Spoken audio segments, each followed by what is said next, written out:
All right, hey, here we go. It's episode number 33, and I'm so excited. This is. I tell you, Blaine, we put together our first ad and we got it out there, and it's being blasted out across the internet as we 1600 in about 2 hours.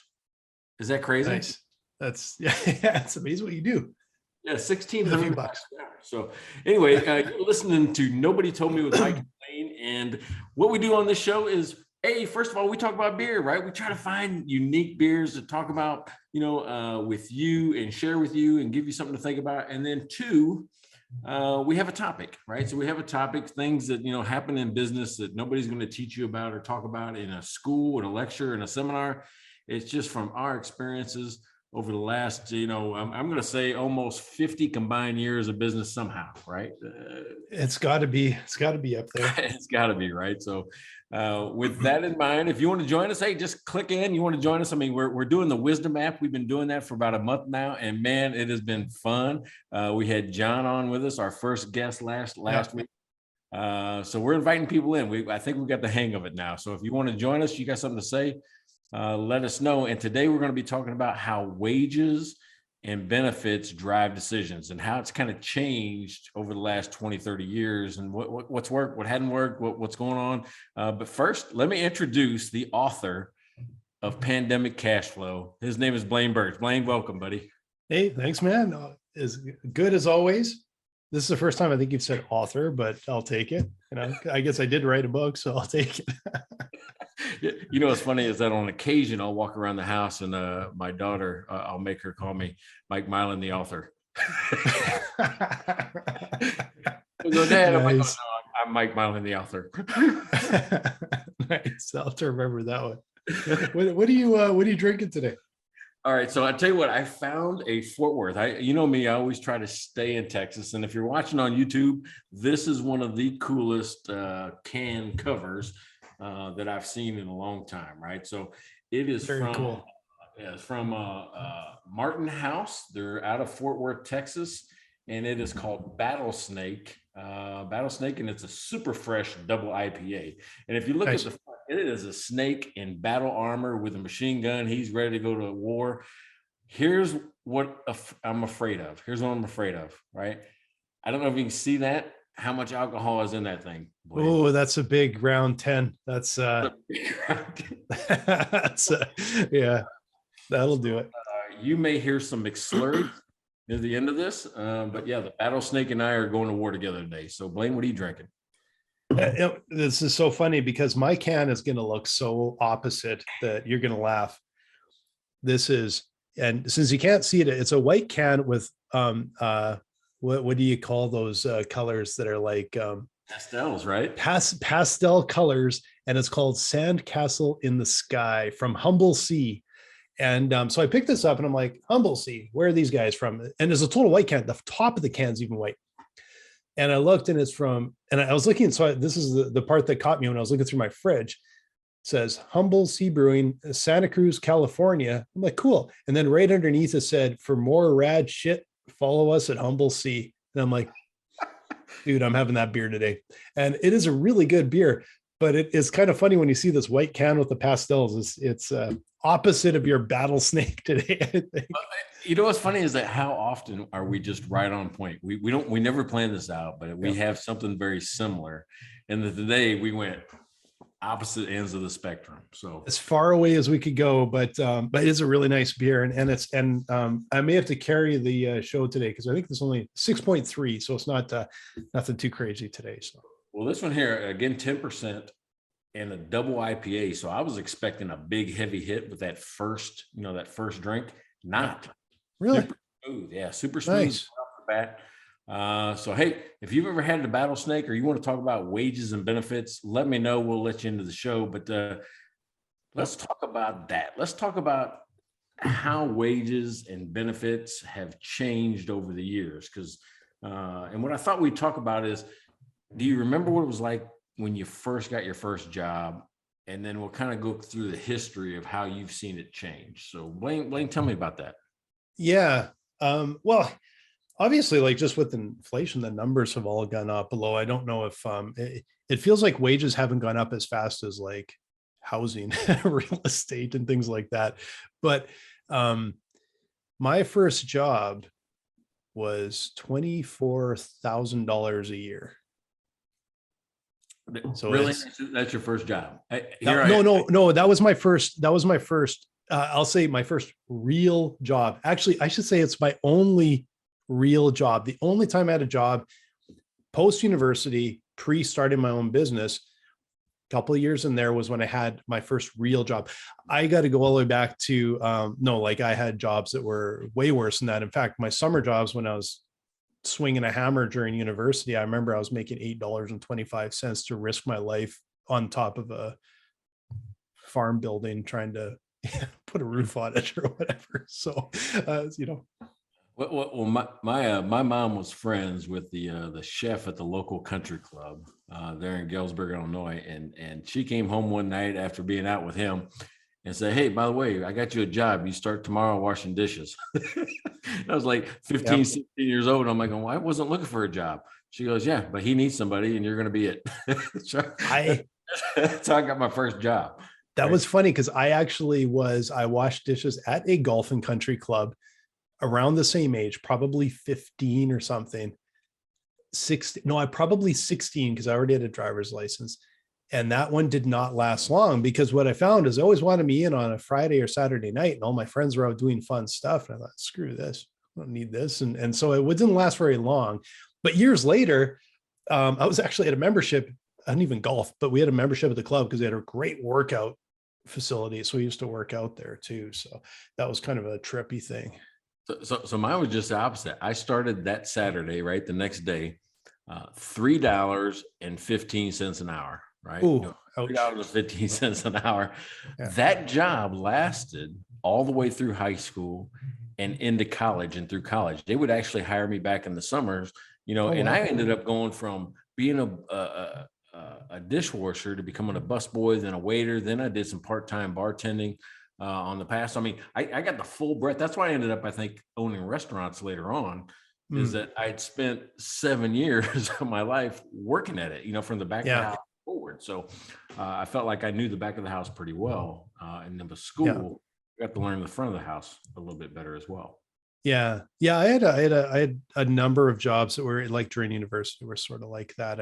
I did sort of dishwashing at an old folks home, but then they actually had to serve the residents too. And it always felt weird to me because there were times when we'd be out, you know, serving the residents their dinner and helping them and doing all this stuff and looking around and going, you know, the only people in this place are a few university students. Like we never seemed to see anybody that actually like ran the place or like a supervisor. And just you guys go do it. It was the most bizarre thing. And so, yeah, fortunately, wages have come a little ways along since that time. I don't even know what I was making at the time doing those things, right? You said you made $24,000 a year in your first job. I made like $23,000 in my first job as a state trooper, right? While you're at the academy, they paid you like $23,000 a year to go to the academy, and then they bumped you up to $24,000 next. And here's what I liked about, you know, state employment, right? Or even some of just regular employment before you break out and go on your own and things got crazy like it is now. It was pretty simple. You had a salary, you had insurance, you had some type of retirement. That's all you had to worry about. And maybe some paid time off with, you know, vacation time or holidays, things like that. Yeah. So it was pretty simple. The formula was simple. You just go to work, you do your job, you get these benefits and go home. Yeah. The problem was after 7 years, I went from $23,000 a year to $34,000 a year. And they had my whole life planned out for me. They said, hey, listen, if you make it to retirement, you'll make $50,000 a year by that time. Oh, man. Seriously. Yeah. Now that was 30 years ago. Yeah. But think about, I mean, and they had to bump up wages, you know, and those, a lot of things have changed, but that's what it was. I could see my whole future in front of me, and the benefits were kind of sterile. You just expected to have some health insurance. You just expected to have some type of retirement at the end of it. That was it. Yeah. And I was in that first job. I don't even know if I had benefits. I really don't remember. Maybe. My wife had I think she probably had some benefits maybe at the time. I really don't remember. But I quit that job not long after, like, I don't know, 2, 3 years in, and never looked back. And I started my own business, and I never had a retirement plan ever again, except that I invested a lot of money. But I will tell you that my investments have done better than any bloody retirement plan. So I didn't have a lot of belief in that. Like, I've felt since I was probably whatever, 26 or 27 years old or whatever it was, on my own, making my own buck, and never really knew, like, later on when our businesses were more established, that was a little different. I knew what I was sort of going to make every month, I guess, to some degree, but you always have some room, to move. Always have some ability to make a few bucks here and there, always doing something else and it just, I don't know if I don't think I could ever be comfortable with the position where it's just like, here's, like you said, 30 years of here's what you're going to make. And here, no, I want the opportunity to do something more interesting and potentially higher than that. Right. Yeah, and I think we can all agree. I mean, wages seem to be suppressed for a long time. I mean, even Yeah. now, maybe I don't know, maybe not as much now as I think they were 90s, early 2000s, mid 2000s. I think there's a movement towards increasing wages. Yeah. What's really improved though has been the benefit side. Mm-hmm. Because it went from just your basic benefits package, then they started to add in here's a gym membership, here's a Sam's Club membership, here's a people started to add little things on top of it, and it was all because you were trying to attract workers, right? Yeah. So and that's kind of the topic of today. Is I want to talk about what do we do with wages and benefits that not only drive decisions like when do we hire, those type of things, but also the other side of the coin is how do you attract and retain people, right? Yeah. Because even now, I mean, you've got craziness, and I'll tell you what. You saw what it started with. Let me show you what we had at Finagraph, software company in Seattle. As I left there just a few years back, we went to unlimited paid time off. Unlimited. Okay. Sounds crazy, right? Like unlimited vacation. All you had to do was make sure you had your supervisor's approval and you were caught up on your work, or you could work from anywhere. Right? It didn't matter, right? So, I mean, unlimited vacation time. Here's what happened. What do you think happened after 2 years of unlimited vacation?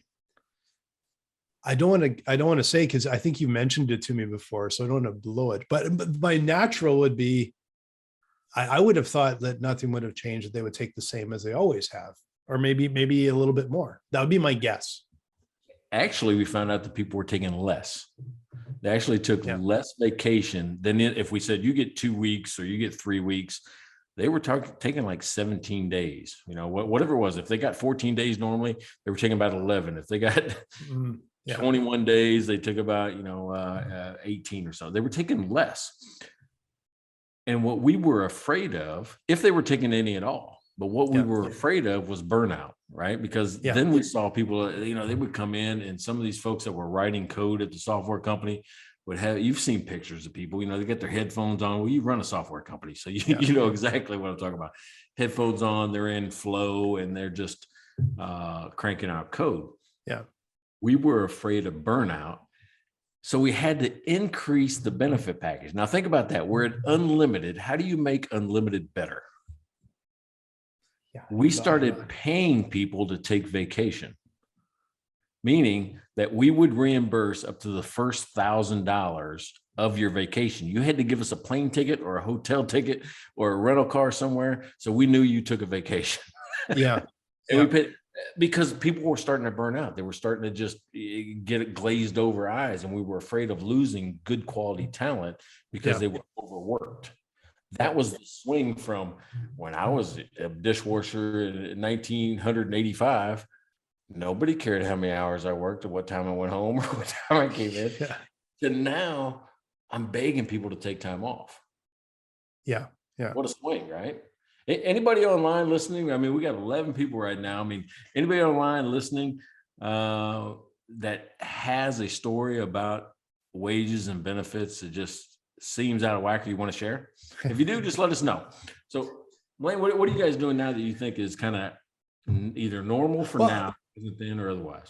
I want to go back for the now. I want to go back into like my creative agency days, and what we did a lot of that at that time, because it's not, we really wanted to maintain people through culture. That was a really big, and I think, you know, I believe that a lot today, even though we're all online, we still believe that. But so like we had I don't remember what it was. I had a benefits plan from some insurance company we offered, and I think we even had a retirement match plan. I don't remember the details anymore of it, but once you kind of have that in, it's like, well, how do you keep people and like maintain really good staff for the long term? And we did it. We really focused a lot on again on a bit of the culture and work hard while you're here, but then get out at the end of the day. So we really pushed to not have overtime, be efficient, get your shit done, and get out and enjoy the rest of your life. And I think that helped a lot. And then we also, you know, we probably spent way too much on foosball, ping pong tables, dartboards, beer fridge, all that kind of stuff. That I don't know if, I guess you can probably still do that. There's probably a little different than it used to be, but that culture meant that no one ever left. You know, no one ever left us. Like they really liked it. You had that culture and that family vibe there.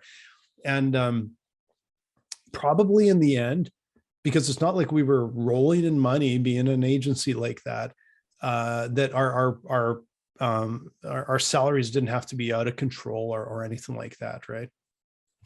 Yeah, what's interesting, you mentioned all these extraneous things, and what you did was really provide validity to what WeWork was trying to do. They say, hey, listen, people just want community. They want to be belong to something. So they had the happy hours. They had the, you know, all the extra stuff, the open, you know, rooms. Yeah, and when we did that, I did that at two different companies now, at Simplex and at Finnegraph. And I didn't really see the benefit, right? I saw a lot of cost.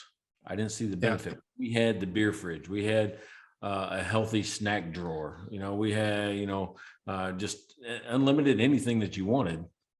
Yeah, I think it was nice to have. I think I don't know. People made decisions to stay or leave because of that, but there was a huge cost, and it seemed like as you grew or as people got more comfortable, the cost of that really exploded, right? Because people would go from drinking maybe one soda a day to 4, right? You know, and you just got to where it cost too much. Yeah. And like we were, like our agency wasn't, like it was still small enough that it wasn't, it wouldn't get out of hand, and but it really helped build the family vibe and the culture. And I don't know at what size that would maybe start to break down or whatever. And I don't know if it was the best way to do anything at all. It was a little bit of, I don't know. It's not like we really planned a lot of stuff. It was literally like, hey, we got some space here. We should get a foosball table, you know, and we just go get one. We never really thought about a lot of that. But over the years, it felt like we just had a really good crew, and nobody would leave. They would just, you know, and I don't know if it was like on the bottom line, if it was less or more than if we would have just paid everybody more or had, I don't know how you get more benefits. Like we already had benefits, but to me, it feels a lot like that. The salaries and if you have a really awful working place, like environment, you're gonna have to pay a mint. But if you have a really good place to work, I think, now I'm not talking if you're not paying enough and people can't afford to live, but if they can afford to live and they've got a really solid, just a really decent salary, I think there's a lot more that goes into having that culture and keeping people than the bottom dollar. Yeah, you're probably right. But here's the opposite side of the coin, right? I owned that staffing company, hotel staffing. So there wasn't a sense of community because although they were my company's employees, they were farmed out to hotels like Marriott, like Embassy Suites, Hilton, Hyatt. So there wasn't a sense of community you could build, right? Because they worked in another location all day long. But what was interesting is that wages and benefits were the biggest driver of every decision I made. Every contract I had to consider a wage and a benefit, because our pricing was based off of an hour's work for somebody.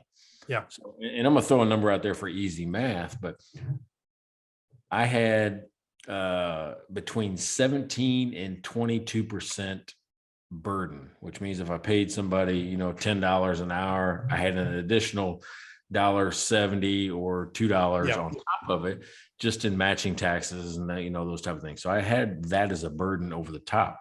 You have to consider that. So I take the fully loaded cost. We'll say it's, I'm just going to use $10 just because of that. But you take that fully loaded cost, and now I priced it somewhere between 38 and 50% on top. So if it's $10 and I'm charging 40% on top, that's $4 addition. I'm charging $14, right? Yeah. Most of it goes to the employee. The employee gets, between his wages and all that, the $12, it's the 10 plus the loaded. And I kept like $2, to run the office, to do the administration, and put a little bit in my pocket. So the margins are razor thin. That's why I had to make sure that benefits and wages were in line. So what most people would think is you pay a hybrid temporary staff person less than regular. That was my pitch to the hotel, is we can't do that. We have to pay the same, or else they're going to be walking in the hallways with your employees and my employees mixed and talking, well, I get paid X and you get paid X. Well, if they get paid the same, nobody has that question, and you just eliminate it. So I tried to match whatever it was that the hotel was paying to eliminate that. But man, that was a big expense, right? The biggest expense in my company was wages and benefits. Yeah. And margins are like, that's what it all comes down to. It's so easy for people from the outside of a business to think business are just often rolling in it. Man, margins are often just incredibly tight, and you don't have a lot of room to move. You move a whisker and you're in the hole. You can raise prices, but if your competitor isn't raising prices, you can suffer. Like, how do you bring that extra value? And some things are really tough to compete on, right? Yeah. All right. So I'm going to say something that's controversial. I'll argue with you. You're going to push back. All right. So first of all, let me preface it by saying, here's why I believe this. There is a basic law of economics that says whatever you tax, you get less of, and whatever you subsidize, you get more of, right? That's just a basic law of, that's why they have farm subsidies. That's why they have income tax, right? Those type of things. So people try to reduce their income, or they try to increase their farm capacity so they can get more subsidies for whatever. That's just how it happens. That's why they use those two things in government. Well, if you look at the minimum wage as a tax on employers, increasing it, you'll get less employment. That's the controversial part. If you increase, and what you end up doing is the market will be in equilibrium, where prices will rise, and we'll be in this constant cycle of having to raise wages just to keep up with prices. What do you think of that? I think the math is so much more complicated that I think that I'd be way in over my head on that one to figure it out. Because honestly, I understand, for me, I'm always looking out for the entrepreneur, the small business. Like, small businesses they aren't rolling in it. There isn't a lot of room to move.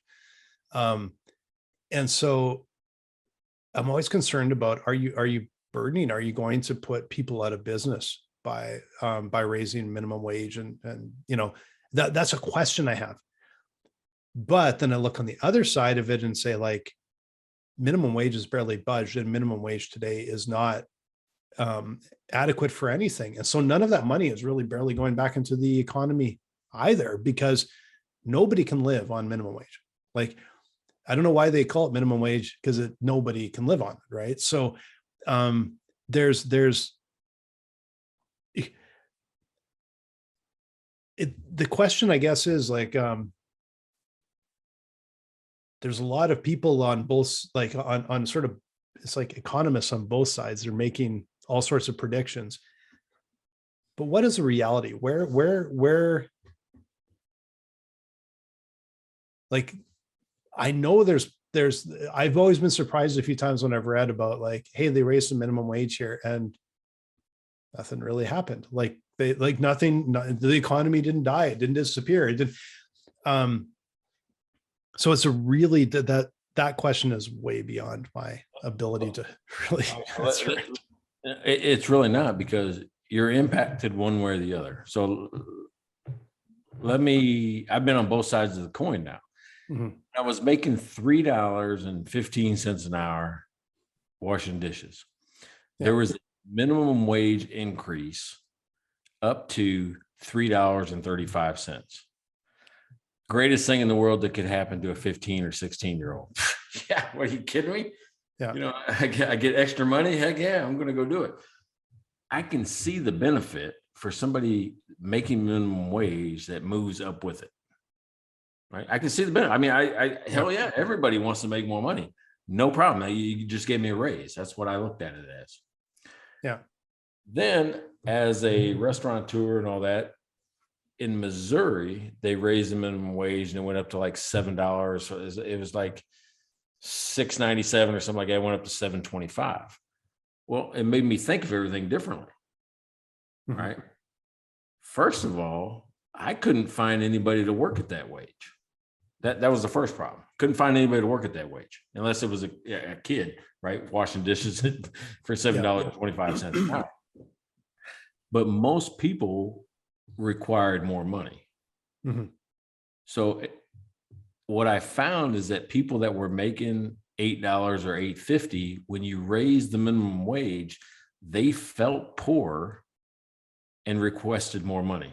Even though they were already making more than minimum wage, the minimum wage got too close to their wage level, and they want more money, right? So even if you raise the minimum wage, it's not just for the minimum people. Other folks will want the increase as well. Oh yeah, like I sort of get that if it's staggering. Like a single wage increase will move like everybody up, and everybody, potentially almost everybody in a business could end up moving. I shouldn't say that, because minimum wage can be, but within this little range, everybody could sort of get moved up, and that can put a lot of burden on the business. But I will also say, like, I don't know what minimum wage actually is today, but I know that I hear $15 thrown around, because minimum wage, of course, is different in all these different jurisdictions, right?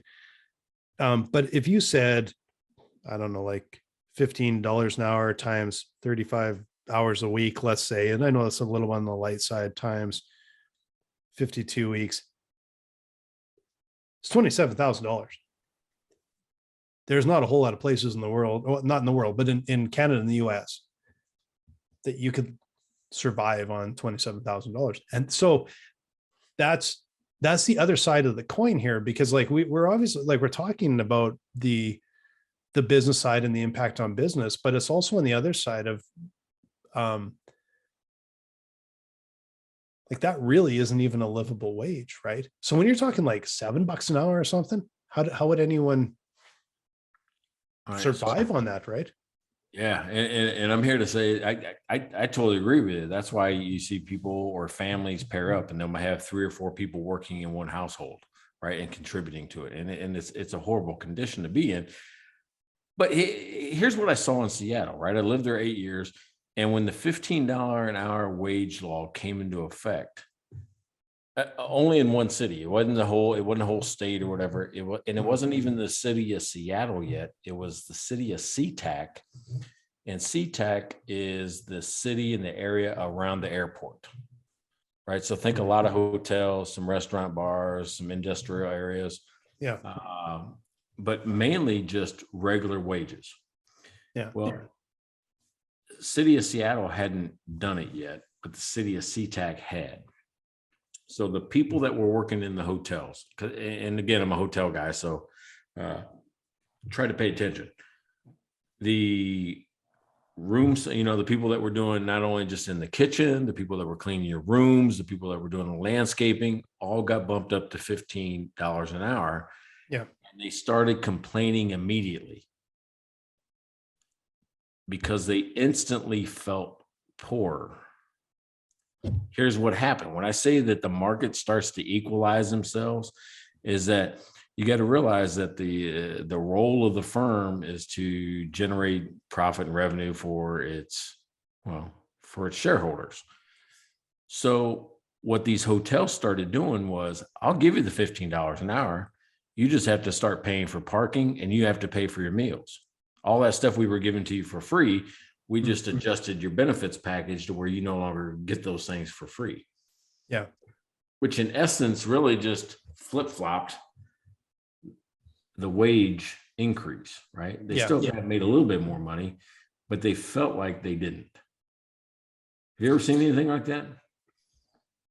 No, I've honestly, I've never even heard of that. So it's interesting. So I'd have to absorb it for a while and think on it. Cause it's, like with my businesses, I've never had been in a position, like I've never hired anyone at even remotely close to minimum wage, just because of the types of businesses I've ran. So I'm a little bit isolated from the economics of it and how it could affect a business. But I kind of wonder a little bit how much of it is messaging and optics.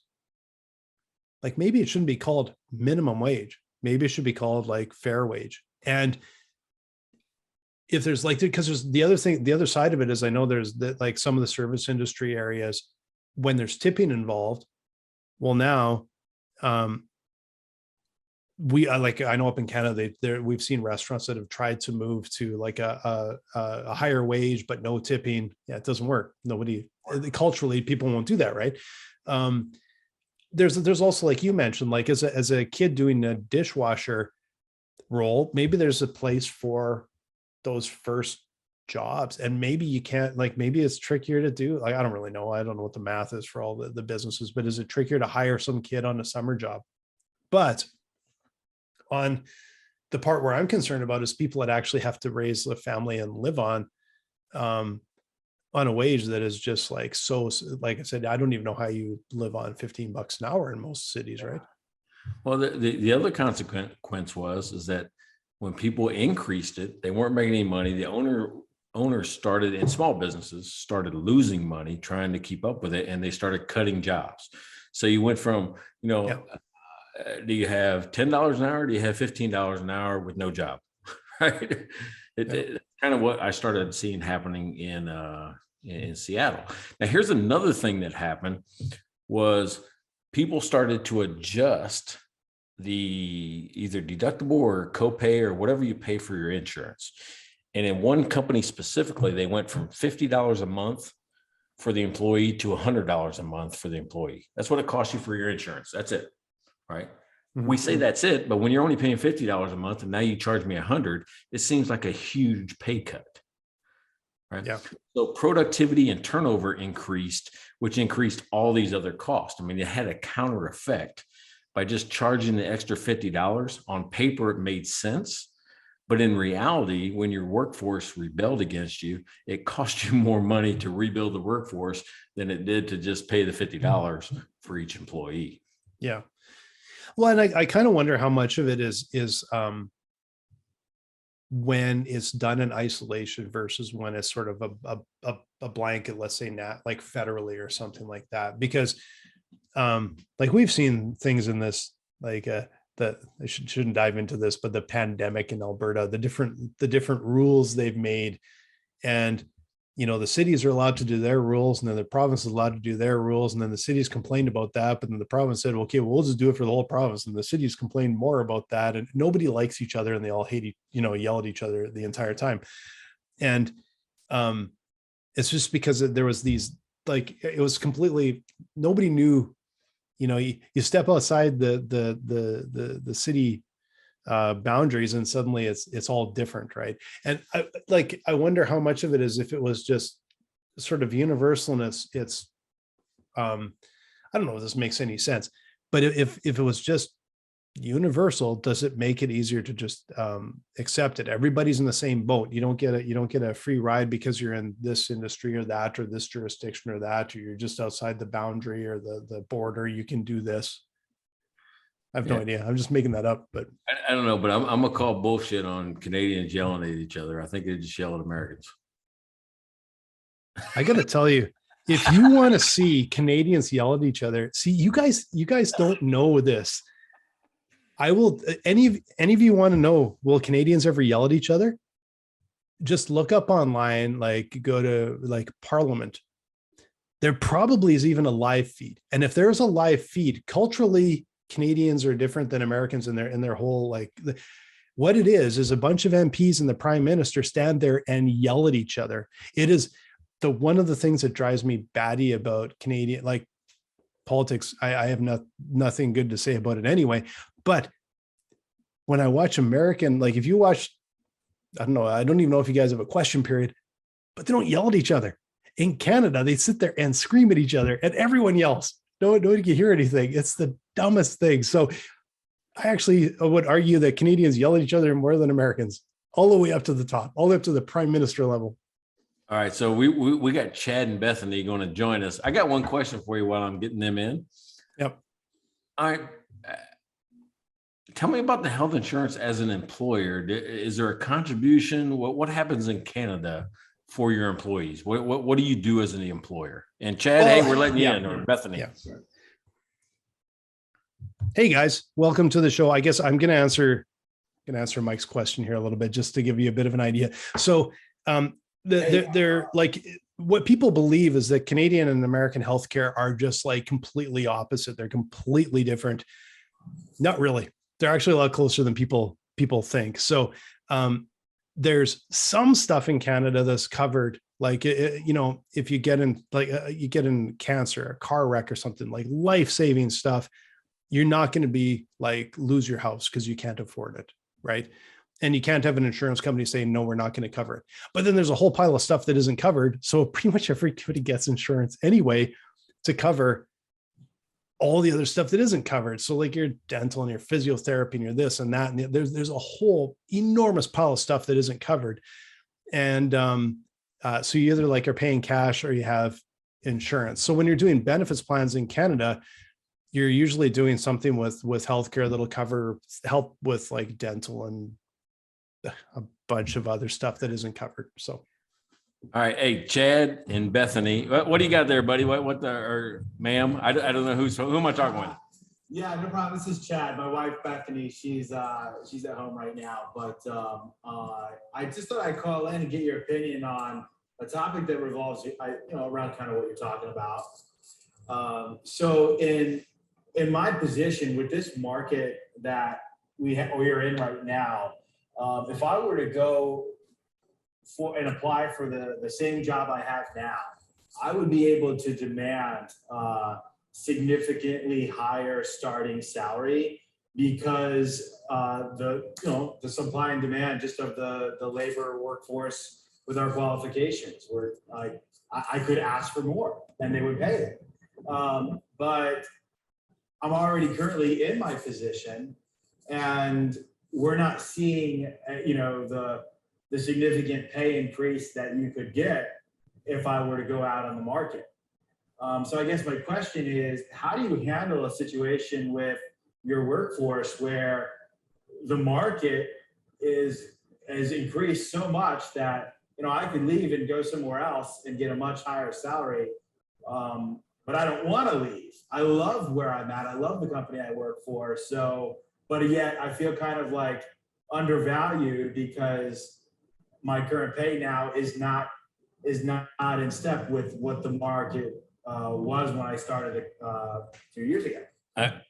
Dude, I love that question. And I'm going, remember I'm drinking Battle Snake. So I'll take don't like this over if answer. you run into trouble. Here's the thing. All right. So when you talk to your boss and you told him this, what did he say? I have not brought it up to my boss collectively. Everyone in our division has brought up that there needs to be some sort of a inflation adjustment, because we've all seen the rise of cost, but we didn't specifically address it in the sense of, hey, starting salary is probably higher. What about us? But that's why I was just kind of thinking of like, well, what do you do in a situation like this? I've never seen such an increase happen in a short amount of time before in the economy. Yeah, it's weird times, and I've got to tell you, I go back and forth on this, even in my own companies, because do I want to stay with the market, or do I want you to agree to what you agreed to in the beginning? All right, you agreed to work for that. This is what we're doing. The company works great when we're at this level. I'm not opposed to increasing it.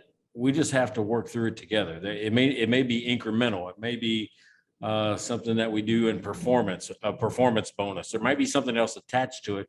You just got to talk through it. That's why I asked first when you brought it up to him, what he say. Now, Blaine, what do you think?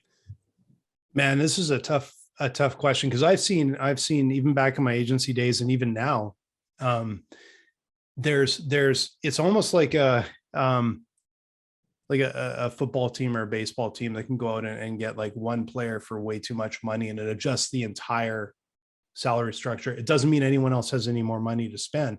And back in my agency days, we would, every once in a while, we would see, fortunately, we didn't really lose people, but we saw people that would get poached by government. We're a government town, and they would pay way too much money. And as a business, I'm like, we don't have any more. Like, our margins are whisker tight, and they would actually use tax dollars to make it uncompetitive. Now, what we've seen even in our industry is some of the Series B, Series C companies that have raised 50 million bucks, and boy, they have to grow now. Can pay ludicrous, like they're paying that we just can't do it. We just can't do it. And so that's reality. Is you may go talk with your boss and you might find out we don't have any room, and he might be full of shit, or he may not be, right? Like, or she may not be, right? And I tell you, I don't want to pay more to train somebody new, right? I would rather work something out with the company or with the employees that are there now. And I don't want to be held hostage by the employees that are there now, right? So that's, as an employer, that's where I'm at. Yep. Do I start new, or do I be held hostage by you? So that's what I'm saying. When Yeah. you asked him, what did he say? And here's the thing: you never want to be the tallest blade of grass in any company. It is a short-lived proposition. Yeah. Right? If they go to cutting, they're going to cut you first because you're making more than what they could pay anybody else off the street. So. Yeah. Chad, what do you think? Where are you at in this? Let's let Chad get in. What do you think now? That you heard I appreciate it. Yeah, I understand what you're saying with the being the tallest blade of grass, and I've seen that happen as well. I guess the question is there such a thing as an inflation adjustment, to where a company would actually look at market conditions and say everybody's getting a 3% inflation adjustment. And this could be in addition to, your merit increases each year. Is that a thing? Absolutely. I mean, most companies, as a practice, may have a 1.5% or 2% cost of living increase. So absolutely. Okay. I mean, they call it a merit increase for each year. We'll get that, but I wasn't sure if that was supposed to be in addition to the cost of living increase, or if that's something separate. And where it's left at now is that management is discussing options. Yeah, I don't know how long that's going to go for. See, Blaine, tell me your take on it. But for me, I'm like going, cost of living is kind of, you just because you live long enough, you get this, right? You were here for the whole year, or you're here now, so you get it. Now, a merit increase to me is you hit your performance objectives. When I sat down with you at the beginning of the year, we agreed you were going to do X, Y, and Z, and you did it. And here's your increase. They're like a cost of living increase, but that's something that hopefully can be absorbed by the company, because it's not a huge one.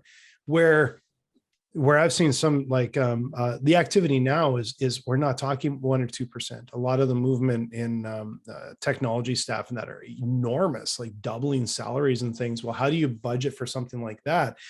And where I come from in Alberta, like we're oil country up there. And during the boom, which was not that long ago, about 10 years ago, people couldn't hang on to staff. And like, I literally have people I know that would be like, yeah, I had like I lost 4 staff over lunch hour because they walked across the street and the guys are giving an extra 10, $20 an hour. Like it was like just ludicrous the way people would just move and they just go across the street and go, hey, what are you going to pay me? And everyone was short staffed. They were flying in people. Like, this is the most bizarre one I remember hearing was they were flying in people from Newfoundland, which is all the way across the country. That's a 6 to 7 hour flight, 737 flying up to Fort Mac to bring in people to work at the Tim Hortons donut shop. Like this is, so I've seen some of these things where they're just like, where it gets it's so competitive. So there's a big difference on whether it's like the cost of living increase or it's just like your economy or your sector is bonkers, right? Yeah, I agree. Hey, Chad, I forgot about these limit things. You got the last minute. I'm gonna give it to you.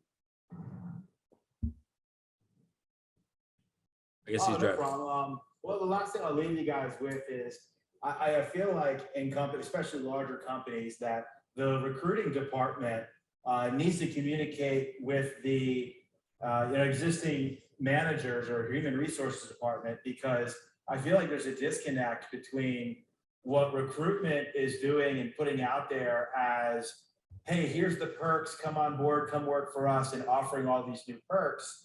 But then are they communicating to the existing employees and making sure that those existing employees are actually getting the same benefits that they're marketing for recruitment? Okay.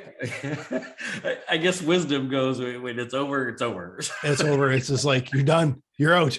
It hasn't cut us off yet. It's an interesting perspective because we're talking so much from the entrepreneurial side, right? And the business owner side. And we're talking from smaller business. Like, it's not like small business. Like I said, the margins like can be really tight and really tough, but we're affected by the big businesses that they have more room. They have their departmental budget and they got a little more room and they can start to reset those numbers a bit. All right, but let me tell you, in the small business, I remember I had 3 bar restaurants going at the same time. We saw some of the same people recycle through. You got to remember, all the bar owners know each other, right? We own, you own kind of bars in the same place. You kind of know each other. You get to be friends. We end up hiring the same people. They work for me, and then they go, oh, well, so-and-so is going to make you a couple dollars over here. Well, you go over there for a while. You just kind of recycle it around. But what happens to your reputation as an employee is you become a hired gun. I only need you to get me through a rough spot. I only need you to get me through a little bit, and then I cut you. Yeah. It's when there's so much movement. It always, like, I always wonder how much of it is like, I guess I've said before, how much of it is based on the dollars and how much can you combat the dollars by just having a really good place to work and having a mission and a vision that people believe in, so that they feel like their day was putting in worthwhile time. And I think that's maybe an advantage sometimes that a little bit smaller business can offer, because I don't know if you'll ever be able to compete necessarily with really well funded or with really big businesses that just maybe have a little more room to move, right? And that can be a real challenge for smaller business to keep attract and keep talent. So Blaine, what'd you learn today? I don't know. There's a lot of conversation going on here.